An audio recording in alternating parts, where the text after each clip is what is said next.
Welcome to Sodexo Beaufort County School District's series of culinary tips. We're titling today's session Our Bread and Butter because in the school segment, we know that we have some staple entrees and sides. However, through student advisories and site visits, we're learning that some of our signature dishes could use some adjustments. So today we'll be bringing some of the key points of those recipes to you. Today we'll be covering burgers, pizza, fries, veggies, and chicken nuggets. Today's culinary session is brought to you today by Chef Matt. Happy cooking! So we've cooked our burgers in an oven at 375 degrees for 8 to 10 minutes. And you can see this finished product. It's a really good burger. You want to take it out as soon as possible. You see how juicy that is. You want to take it out and put it in a 5-in-1 wrap as soon as you can. That will help hold in this heat and flavor. It's a really good product. 8 to 10 minutes on 375 in an oven, and you're all set.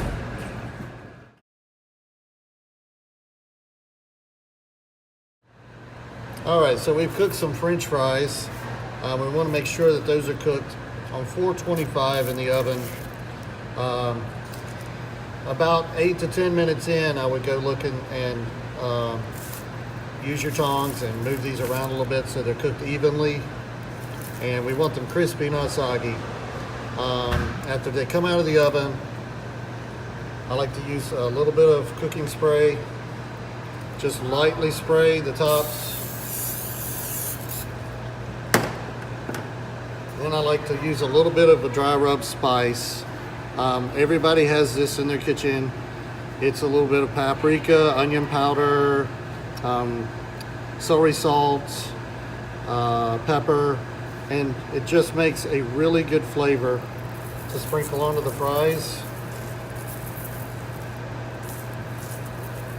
And then to toss the fries so that flavor is blended well. The kids will love it.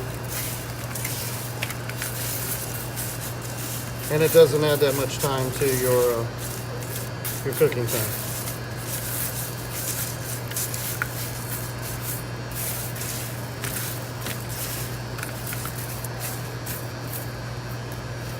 And you're all set. Okay, right now I want to talk about elementary pizza. To cook it properly, you do need to turn your oven up to 400 degrees. And ensure that you're cooking at least 17 minutes to 20. A lot of times the kids' pizzas, the middle of the pan is not getting completely finished. And we want to ensure that everything gets cooked thoroughly. So if you can turn your ovens up to 400 degrees and make sure you cook for 17 to 20 minutes. Okay, our Big Daddy pizzas for our high schools are cooked on 350 for 13 to 17 minutes. It's more visual and you can tell when it looks like it's getting finished, but I do prefer that you lean more toward the 17 minutes than the 13 so that we ensure that the center part of the pizza is completely cooked through.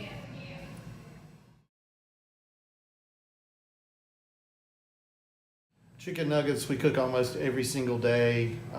We want to ensure that they're cooked properly and look good.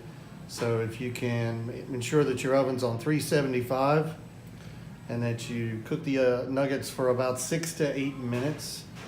I know a lot of times it's easy to tend to overcook those, and we prefer that they cook for 6 to 8 minutes.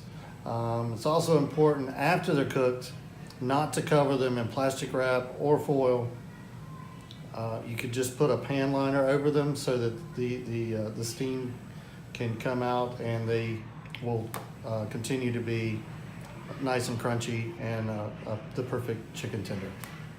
Hey, the last thing I want to talk about is all chicken products that we cook in our ovens. We want to cook them to temp, and we want to cook them on the allotted time that our recipe asks for.